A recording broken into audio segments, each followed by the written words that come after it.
तो जैसा कि आप देख सकते हो मेरे पीछे एक कपल चुमा चाटी कर रहे हैं, तो चलिए उनसे चलकर कुछ सवालात पूछते हैं। तो भाई साहब, क्या आप हमारे दर्शकों को बता सकते हैं कि चांद पे सबसे पहला कदम किसने रखा था? नीलम स्ट्रेंज ने।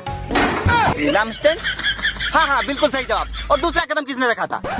अरे भाई, पहला कदम जिसने रखा था दूसरा कदम वही ना रखेगा, वो लंगड़ा आदमी थोड़ी ना होगा। फालतू जैसा बात करते हैं। वैसे ये कौन है आपकी?